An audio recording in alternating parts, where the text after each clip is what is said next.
Fala pessoal, Shalom no coração, sejam todos muito bem-vindos ao nosso devocional. Abre sua Bíblia comigo em João capítulo 12. Hoje vamos começar uma série dinâmica aqui nos nossos devocionais durante essa semana, de segunda a sexta, às 7h30 da manhã. Teremos 5 encontros para falarmos sobre o reino de Deus. Mais especificamente, vamos falar sobre os paradoxos do reino de Deus. E você vai perceber que cada paradoxo desse é um ensinamento profundo do Mestre Jesus. Ensinamento esse que, se nós não percebermos, nós não aprendermos, nós vamos deixar de desfrutar muita coisa boa que tem para nós. Mas se nós aprendermos, se nós guardarmos no coração, aí sim, tem muita coisa boa que a gente pode desfrutar a partir disso. É interessante que aqui no Brasil nós vivemos um período de escravidão que durou séculos, e a escravidão ela foi, digamos assim, acabando aos poucos, né? Teve a lei do sexagenário, a lei do ventre livre, até chegar aquele momento onde a escravidão foi oficialmente extinta do Brasil. Mas é interessante que nós vemos muitos relatos na história de que mesmo que a escravidão tivesse oficialmente acabado, algumas pessoas permaneceram a vida inteira como escravas. Sabe por quê? Porque simplesmente a notícia não havia chegado para essas pessoas. Estamos falando aqui, claro, do finalzinho do século XIX, do início do século XX. A comunicação era bem diferente dos nossos dias. Então tiveram pessoas que viveram a vida inteira como escravos porque simplesmente não foram informados de que agora eles eram livres. A liberdade ela foi promulgada, mas ela não foi vivida porque essas pessoas não foram informadas. Isso acontece muito também com a palavra de Deus. Tantas coisas que Deus tem para nós, mas que a gente não desfruta por não sabermos. Então, nessa semana, vamos tratar sobre os paradoxos do reino de Deus. E se você já está aqui conosco há um bom tempo, mais uma vez a minha gratidão e a minha alegria dividir esses minutos com você. Se você está aqui pela primeira vez, se inscreve no canal, vem com a gente todos os dias, faz um compromisso com Deus e consigo mesmo nessa semana. Diz assim, ó, essa semana eu vou assistir todos os devocionais. Eu tenho certeza que em cada um deles Deus falará profundamente com você. Vamos lá? João capítulo 12, versículo 20 até o 25 diz assim: Entre os que tinham ido adorar a Deus na festa da Páscoa estavam alguns gregos. Eles se aproximaram de Filipe, que era de Betsaida da Galileia, com um pedido: Senhor, queremos ver Jesus. Quando eles falam assim, Senhor, eles estão se referindo a Filipe, né? Senhor, fulano, queremos ver Jesus. Verso 22. Filipe foi dizê-lo a André, e os dois juntos o disseram a Jesus. Fizeram ali um meio campo para que os gregos pudessem ver Jesus. E Jesus respondeu: Chegou a hora de ser glorificado o Filho do Homem. Digo-lhes verdadeiramente que se o grão de trigo não cair na terra e não morrer, continuará ele só, mas, se morrer, dará muito fruto. Aquele que ama a sua vida a perderá, ao passo que aquele que odeia a sua vida neste mundo a conservará para a vida eterna. O primeiro paradoxo do reino de Deus, que é extremamente importante para ser um norte para as nossas vidas, é que o reino de Deus nos convida a morrer para viver. Parece uma contradição, parece um contrassenso, mas ao decorrer desse devocional, você vai perceber que tudo faz sentido e que, na verdade, essa direção do Senhor é uma libertação para nós. Como assim, Tiago? Morrer para viver. Antes, eu quero te explicar esse contexto. É interessante que no verso 20, começa dizendo que estavam ali no período da Páscoa alguns gregos que estavam ali em Jerusalém. Era muito comum que no período da Páscoa algumas pessoas fossem a Jerusalém, seja para usufruir daquele momento de fé convicta, estrangeiros mesmo, ou pessoas que fossem aproveitar ali a aglomeração para alguma coisa, para expandir ideias, para fazer negócios. Isso é muito comum até os dias atuais. E a gente pode ver isso no Brasil, quando, por exemplo, temos o Carnaval, o São João, que é muito forte no Brasil inteiro, mas na região do Nordeste em especial, o período do Natal também são momentos, são datas onde as pessoas vão fazer alguns ajuntamentos especiais e nesses ajuntamentos vai haver empreendedorismo, vai haver oportunidades, vai haver diversas nuances específicas dessas datas. Lá em Jerusalém, a Páscoa era uma dessas festas.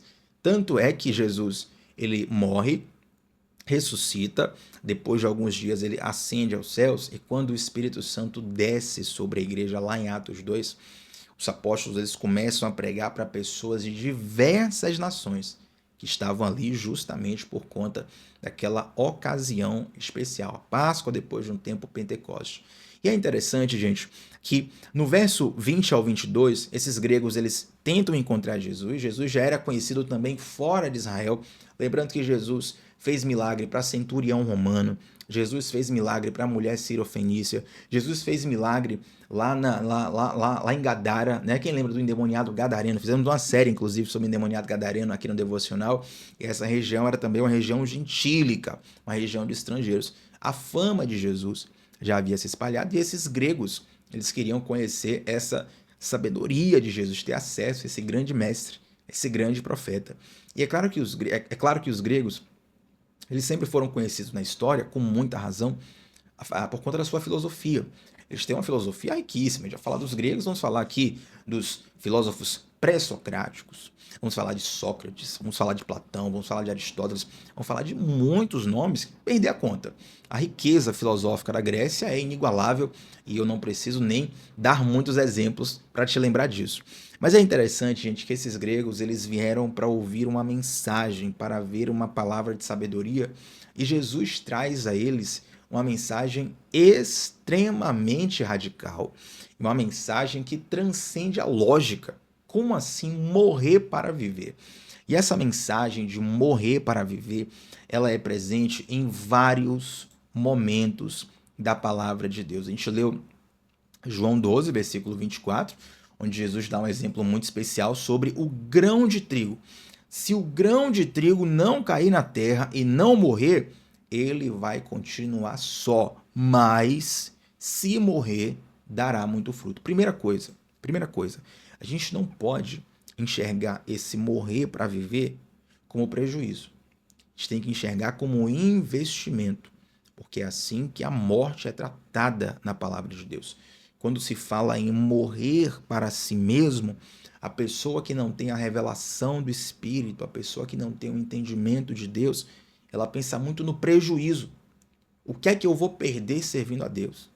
Mas, Tiago, eu gosto muito de tal lugar, eu gosto muito de tal coisa, eu gosto muito de praticar determinadas situações, eu gosto muito de tal experiência. Como que eu vou viver sem isso? Como que eu vou abrir mão disso? Esta pessoa, ela não está percebendo o tesouro que ela vai ganhar. Quando você faz o investimento não é para ganhar menos, o investimento é para ganhar mais, correto? No reino de Deus, esse investimento é de um retorno inigualável, porque você abre mão de riquezas que são passageiras, riquezas que são terrenas, e você vai ganhar riquezas que são eternas, riquezas que nem a traça, nem a ferrugem, nem um ladrão, ninguém pode roubar de você. Tem um versículo, um dos mais lidos da Bíblia que eu gosto muito, que está escrito assim: eu sei em quem tenho crido e também sei que esse que eu tenho crido, esse que é a razão da minha fé, ele é poderoso para guardar o meu tesouro até aquele grande dia. Deus livre e guarde a cada um de nós, mas nós podemos passar por assaltos nessa vida. Nós podemos passar por situações onde as pessoas nos roubam objeto, onde pessoas nos roubam oportunidades, onde pessoas nos roubam o tempo, mas aquilo que está guardado no Senhor, nada nem ninguém pode roubar. Se a gente for aprofundar a teologia aqui, obviamente Jesus ele estava falando dele. E Jesus ele tem esse quê especial de ser um mestre, que ele não ensina só com palavras, ele ensina com atitudes também. Às vezes nós somos pessoas que até têm um discurso bonito, mas será que as nossas atitudes têm ensinado tanto quanto as nossas palavras? Isso é uma coisa que sempre me confronta e sempre me leva a refletir, e é algo que precisa constantemente em nosso coração. Talvez você diga assim: não, Tiago, mas eu não sou hipócrita. Mas a ideia não é te acusar de hipocrisia. A ideia é fazer você sondar o seu coração e perceber que o Mestre Jesus na mesma medida em que ele ensinava com palavras, ele ensinava com sua própria vida. E assim também deve ser conosco, que a nossa vida seja um testemunho vivo.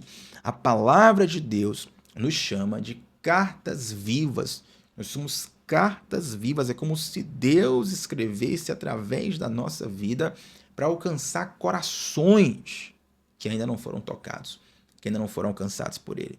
Então, o teu testemunho, a tua vida, a tua conduta, tudo isso também é um instrumento do anúncio do amor de Jesus, que está registrado na palavra e que também flui através das nossas vidas. E aí quando Jesus fala assim, ó, se o grão de trigo caindo na terra não morrer, fica ele só, Jesus, gente, estava falando justamente da sua própria morte. Ele está dizendo, é chegada a hora do Filho do Homem ser glorificado.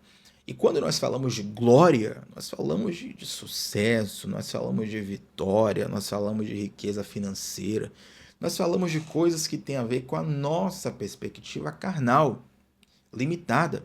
Mas quando Jesus fala, é chegada a hora do Filho do Homem ser glorificado, essa glorificação começa com a morte. Interessante isso. Interessante que muitas pessoas tinham o pensamento de impedir Jesus de morrer para que Jesus levantasse uma revolução político-militar e lutasse, balancei aqui a câmera, e lutasse contra o Império Romano. Mas Jesus ele estava constantemente dizendo que o reino dele não era desse mundo, que a libertação que ele ia trazer não era uma libertação política, não era uma libertação militar, não eram inimigos humanos. O reino de Deus estaria dentro de nós. Então Jesus ele fala dele, ele fala da obra dele. E esse termo grego que está escrito aqui, que é traduzido como morrer, é um termo grego que nós chamamos de apotinesko. Apotinesko. O pessoal que recebe diariamente as nossas anotações do devocional, que você também pode receber gratuitamente, se entrar no nosso grupo de WhatsApp, cujo link está fixado no comentário. Se você entrar lá, todos os dias você recebe as anotações. E tem um trechinho, uma parte das nossas anotações que eu sempre coloco assim, etimologia das palavras-chave. Eu trago a palavra no original, o Novo Testamento foi escrito em grego, e ali eu trago o significado original para você entender a profundidade daquele termo, como é que aquele termo era utilizado. Então, esse termo, apotinesco, ele não indica uma morte simbólica, era uma morte literal. Jesus, ele queria literalmente, ele queria chocar os corações, sabe? Ele não queria que a mensagem dele fosse uma mensagem bonitinha para as pessoas aplaudirem apenas. Ele queria trazer uma certa radicalização mesmo para dizer, olha, nós temos que ser radicais naquilo que nós acreditamos. Mas essa radicalidade não era uma radicalidade para ofender o outro. Não era uma radicalidade para bater no outro.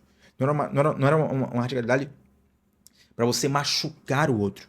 Era uma radicalidade contra o próprio ego.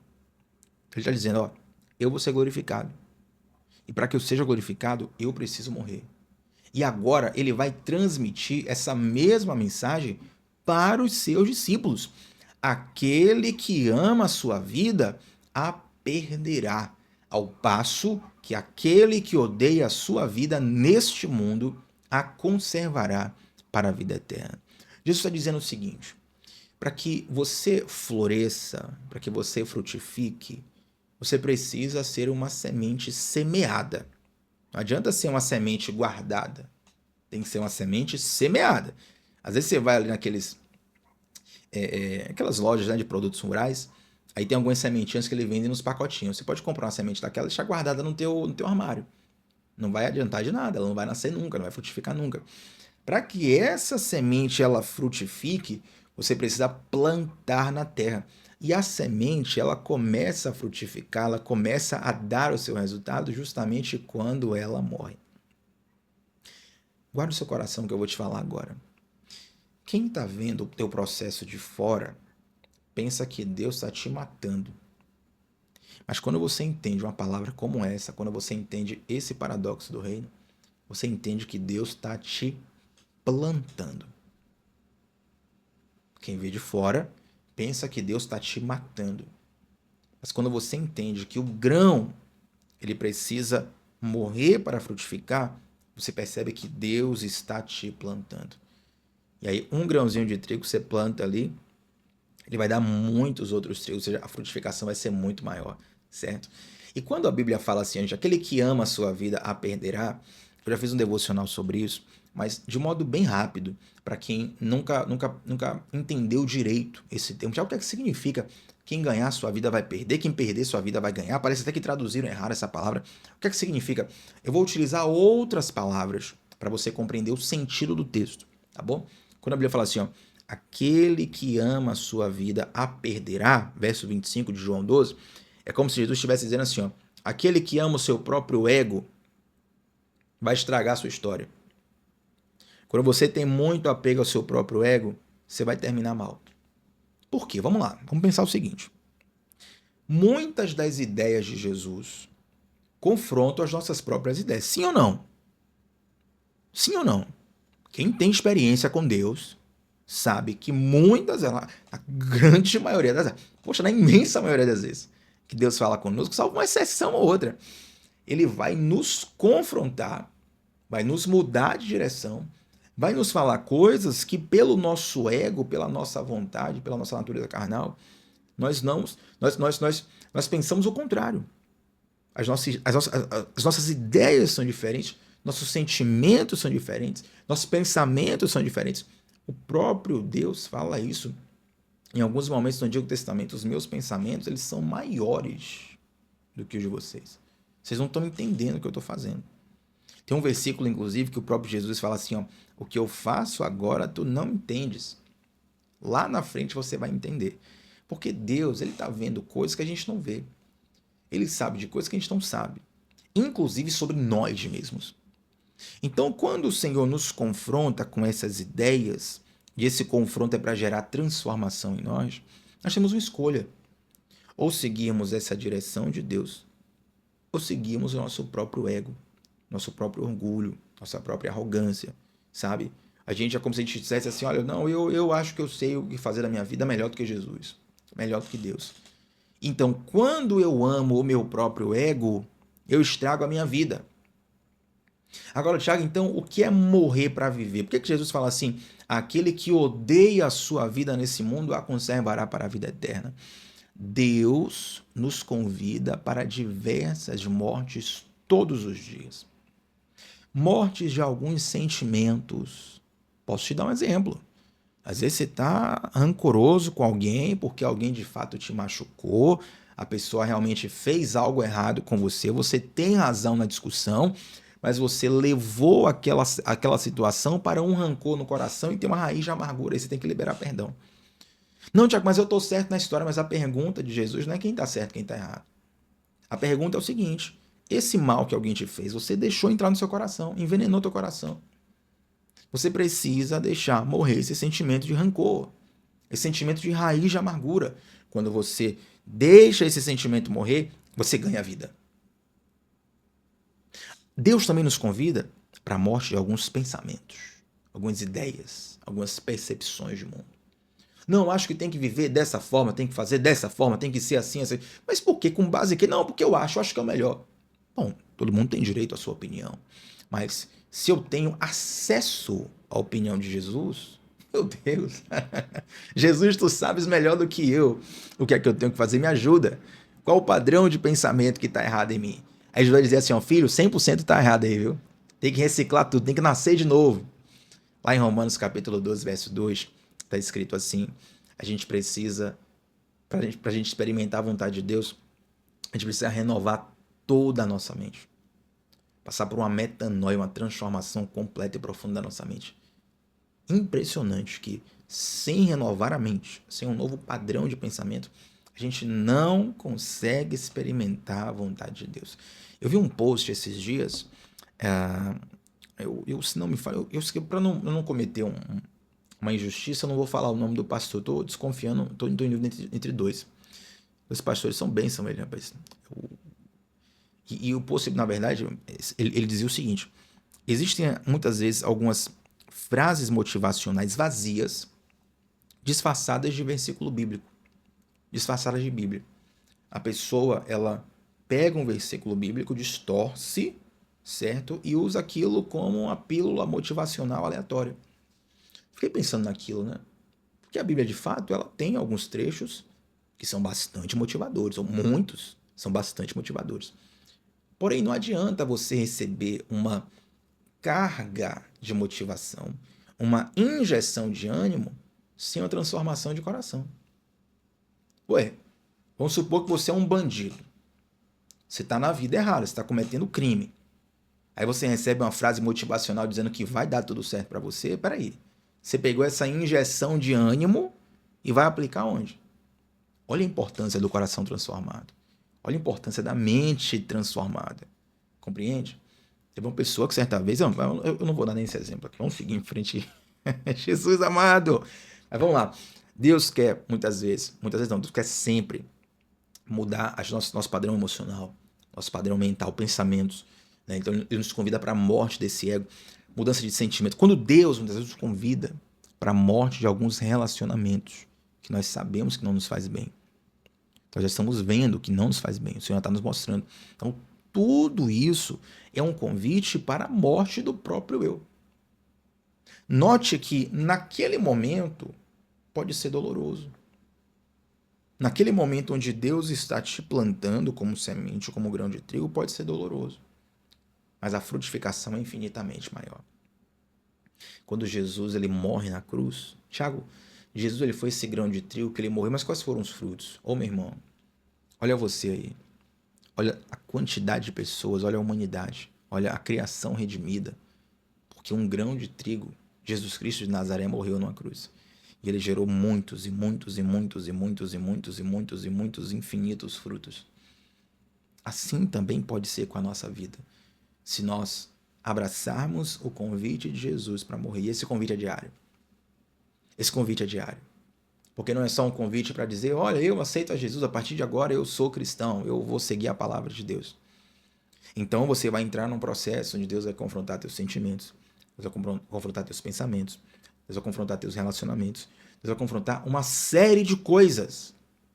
Agora você vai reler esse versículo com esse entendimento. Aquele que ama a sua vida a perderá. Aquele que ama o seu próprio ego vai estragar a sua história. Se você ficar muito preso, apaixonado, cego nas suas próprias ideias, vai dar errado, filho. Vai dar ruim. É isso que Jesus está falando. Se ele fosse um brasileiro do nosso tempo aqui, certamente ele utilizaria uma frase como essa. Ó, vai dar ruim total, vai ser perda total se você ficar aí abraçado nessa ideia. Entende? Então, quando o Senhor ele nos convida para morrer para viver, se você não tem a revelação do Espírito, você acha que isso é um prejuízo. Eu morrer, Deus o livre. Quero preservar minha vida. Quero preservar meu nome, quero preservar minhas ideias. Quero preservar meus desejos. Só que quando você pensa assim, você perde a chance de frutificar frutos lindos que Deus tem para você. Deixa eu te dizer uma coisa. A gente já fez aqui um ensino profundo, já comentamos teologia, já contextualizei para vocês a história, mas eu quero fechar o devocional com uma questão aqui. Tem algo que não, isso aqui não está nem anotado, aqui é um sentimento que eu sinto Deus direcionando no nosso coração. Você quer de fato viver a vontade de Deus? Ou será que você só quer que Deus te dê uma mãozinha nas suas próprias vontades? Não, porque a gente tem que se perguntar isso, entende? Às vezes a gente, não, Senhor, olha, eu quero que o Senhor me dê uma mãozinha aqui nessa minha vontade. Eu tô com essa vontade aqui, eu quero que essa vontade aconteça de qualquer jeito, eu vou insistir nela e eu vim aqui pedir a sua mãozinha aí, se o Senhor puder me ajudar, porque o Senhor é todo poderoso, eu creio no Senhor. Bom, eu acredito que o Senhor Deus nos responde exatamente com João capítulo 12, versículos 24 e 25. Ele nos convida para a morte desse eu. Porque para viver os planos de Deus e para viver a vontade de Deus, nós precisamos refletir profundamente na decisão de matar os nossos planos e crucificar a nossa vontade. Para viver a vontade de Deus, existe uma fase onde o Senhor Deus ele rasga os nossos planos, ele rasga os nossos roteiros. Eu chamo isso da fase de desilusão. Que a gente vai para Jesus cheio de ideias, né? Cheio de pensamentos. A gente acha que Deus vai fazer. Não, Tiago, a partir de agora vai dar tudo certo. Aí Deus vai lá e parece que começa a dar tudo errado depois que a gente começa a seguir a Jesus, que a gente começa a fazer o certo. Meu Deus. Mas esse processo de desilusão, o que é a desilusão? É você sair do campo da ilusão. Quando você fica desiludido, Tiago, fiquei desiludido com Jesus, fiquei desiludido com o Evangelho, fiquei desiludido com Deus. Que bom. Porque a desilusão é o processo onde Deus te tira do campo da ilusão e te traz para a realidade. Uma vez que você está na realidade, Ele agora vai tratar você na realidade, para você viver uma vida real. Não a ilusão de fantasias que o mundo promete, promete, promete, não cumpre coisa nenhuma. Não pensamentos e sentimentos de fantasia que só funcionam nas redes sociais, nas hashtags, nas frases de efeito, mas Deus conhece o teu coração. Deus sabe que esse mundo de fantasia, de status, de aparência, não preenche o vazio. Não preenche o vazio. Deus conhece as nossas reais necessidades. Quando nós morremos para o próprio eu, isso abre um espaço para Deus começar a nos preencher. Tem um ditado chinês que diz assim: para você provar do meu chá, primeiro é necessário esvaziar a sua xícara. E eu sinto que Deus ele faz isso conosco periodicamente. Às vezes nosso coração está cheio, é uma xícara cheia de um conteúdo que não deveria estar ali. Aí Deus nos convida a gente virar a xícara. Tô até com a caneca aqui. Aí se eu virar vai dar problema agora. Então tem que só ficar visualizando aqui. Mas seria perfeito se eu tivesse... Enfim, né? Você vai derrubar tudo aqui. A gente, sabe? Deus está te convidando para isso. Esse morrer para viver é algo fundamental. E olha como esse paradoxo do reino é essencial para a nossa vida com Deus. Porque se nós não entendermos isso... Tiago, eu vou para o inferno por causa disso? Não sei, a ideia não é céu e inferno aqui, sabe?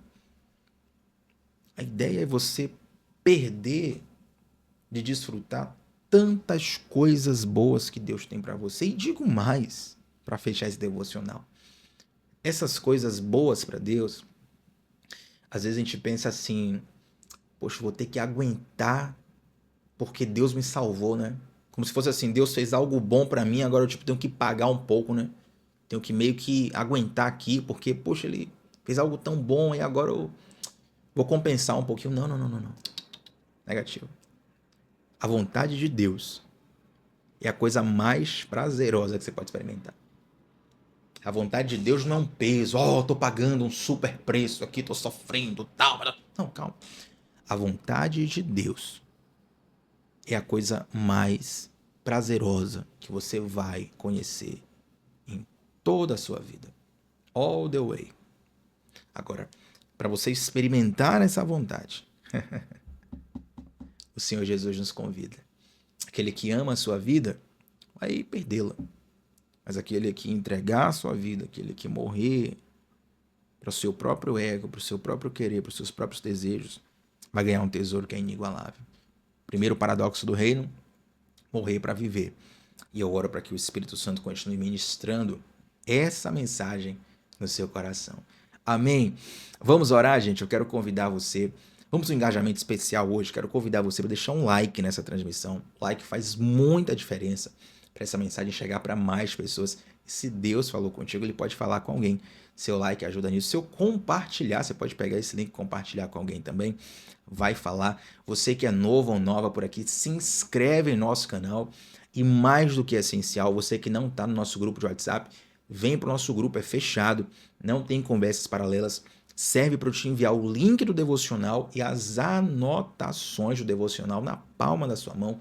Para entrar no nosso grupo, clica no link que está fixado nos comentários. Nós vamos orar, depois da oração, antes de você sair daqui, você vai comentar como Deus falou contigo através dessa palavra, tá bom? Vamos orar ao Senhor?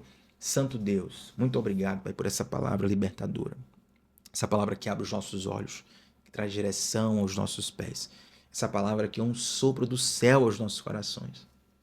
Eu te peço, Deus, para que o Senhor continue ministrando e trazendo clareza cirúrgica ao coração de cada um de nós. Cada um que ouviu a pregação dessa palavra, e que tem uma vida particular, tem uma história particular.